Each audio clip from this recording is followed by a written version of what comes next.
हरे कृष्णा दंडवत प्रणाम आप सभी को। तो आज हम भगवत गीता के 2.25 श्लोक पे चर्चा करेंगे।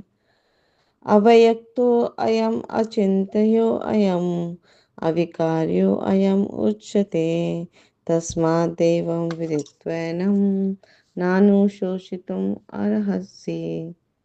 अनुवाद तथा तात्पर्य श्री प्रभुपाद जी के द्वारा। श्री प्रभुपाद की जय। यह आत्मा अव्यक्त, अकल्पनीय तथा अपरिवर्तनीय कहा जाता है।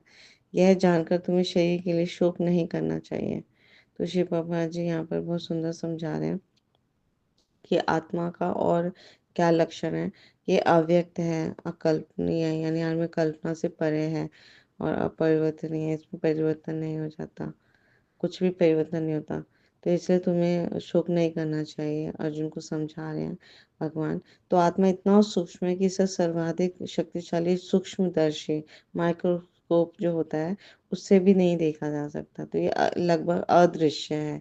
और जैसे हमने पीछे श्लोक में पढ़ा था ना कि आत्मा का जो परिमाप है वो बाल का अग्रभाग होता है। हमारे हमारे बाल का अग्रभाग उसका 10,000वें हिस्से के बराबर है।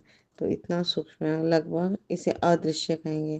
तो जहाँ तक इस आत्मा के अस्तित्व का संबंध है, तो श्रुति के प्रमाण के अतिरिक्त किसी भी हम कोई भी प्रयोग कर लें या कुछ भी सोचे, तो इसके अस्तित्व को सिद्ध नहीं किया जा सकता। कोई भी प्रैक्टिकल या लैब में या है ना प्रयोगशाला में आप कोई प्रयोग करें तो जिससे आत्मा का अस्तित्व पता चले, तो श्रुति में इसका प्रमाण दिया जाता है। तो इस सत्य को हमें स्वीकार करना पड़ता है, क्योंकि आत्मा को समझने का कोई और साधन है ही नहीं। तो बहुत सारी बातें हैं ऐसी जो हमें शास्त्रों में मिलती है, जो उच्च प्रमाणों के आधार पर हमें माननी ही पड़ती है। तो इसका एक सुंदर उदाहरण मिलता है कि कोई भी माता के आधार पर अपने पिता के अस्तित्व को अस्वीकार नहीं कर सकता। माता जिसे बोलेगी हमें वही हमारे पिता है। तो पिता को जानने का या पिता के स्वरूप को समझने का, जानने का साधन सिर्फ एकमात्र प्रमाण माता है। तो इसी तरह वेद हमारी माता है। तो वेद अध्ययन के अतिरिक्त आत्मा को समझने का कोई अन्य उपाय नहीं है। तो हमें पूर्ण रूप से वेदों पे श्रद्धा होनी चाहिए और हमें समझना चाहिए। तो आत्मा चेतन है और आत्मा चेतना है और चेतन है, दोनों ही है, ऐसा शास्त्रों में लिखा गया है। तो इस कथन को हमें पूर्णतः स्वीकार करना होगा। तो आत्मा में शरीर के जैसे परिवर्तन नहीं होते और आत्मा जो है अविकारी रहती है। कोई परिवर्तन ना रहते हुए आत्मा अनंत परमाणु की तुलना में बहुत छोटा अणुरूप है। तो क्योंकि परमात्मा तो अनंत है और आत्मा अति सूक्ष्म है, जिसे अणु आत्मा कहते हैं, जिसे जीवात्मा होती है। तो ये सूक्ष्म होने के कारण भी अविकारी होने से भगवान परमात्मा के जो अनंत है उनके तुल्य नहीं हो सकती, यानी कि तुलना हम कर ही नहीं सकते, इतना सूक्ष्म है। तो इस तरह से हमें समझ आता है कि आत्मा का स्थायित्व जो है वो वेद में अलग अलग प्रकार से दोहराया गया, तो उसे हमें स्वीकार करना होगा। जैसे हम प्रमाण मानते हैं, माता जो कहती है हम उन्हें पिता स्वीकार करते हैं। तो वेद हमारे माता है और वो परम पिता परमेश्वर भगवान श्री कृष्ण का हमें ज्ञान देते हैं। तो हमें पूर्ण श्रद्धा के साथ तो उसके हर तत्व को स्वीकार करना चाहिए।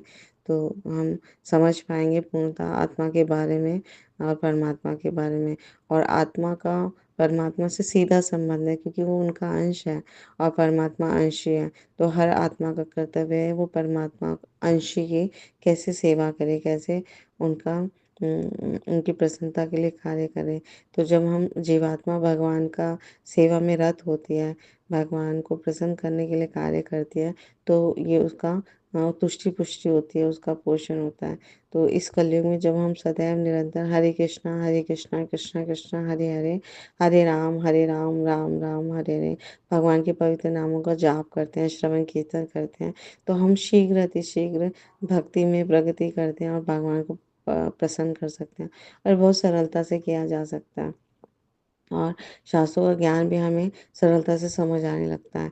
तो इसका एक उदाहरण शास्त्रों में यह भी मिलता है कि जैसे एक कमरे में कई वर्षों से अंधेरा है, तो जैसे उस कमरे में जब हम दीपक का प्रकाश या कोई भी रोशनी हम लेकर आते हैं, तो तुरंत अंधेरा गायब हो जाता है।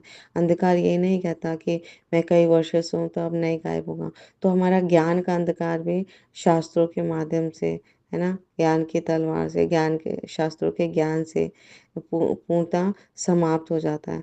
तो जब हम हरि नाम करते हैं, भगवान कृष्ण के पवित्र नामों का जाप करते हैं, तो हमारे समस्त पाप इस जीवन के, अनादिकाल के जीवन के, तुरंत पूर्णतः भस्मीभूत हो जाते हैं और भगवान के हम प्रिय भक्त बन जाते हैं। तो ये हरि नाम का एक बहुत सुंदर लाभ है, जो हमें अपने जीवन में, मनुष्य जीवन में अपनाना है और इस मनुष्य जीवन को धन्य धन्य बनाना है। तो इसलिए इस कलयुग में भगवान का नाम ही एकमात्र तरने का उपाय है। ऐसे हमारे साधु गुरु शास्त्र सभी का ये निष्कर्ष है। तो इसमें पूर्ण रूप से श्रद्धा करनी चाहिए और प्रतिदिन हमें भगवान के पवित्र नामों का जाप करना चाहिए। निरंतर सदैव सतत कीर्तन करना चाहिए, क्योंकि यही हमारा शुभेच्छु मित्र है, भगवान का पवित्र नाम। तो इससे हम इस भगवान के परम पवित्र ज्ञान को भी समझ पाते हैं। आत्मा के ज्ञान को, परमात्मा के ज्ञान को, शास्त्रों के ज्ञान को बहुत सरलता से समझ पाते हैं और इस जीवन को हम धन्य कर पाते हैं। Thank you so much. Guru Maharaj की जय, श्री प्रभुपाद की जय, आप सब भक्तवृंद की जय।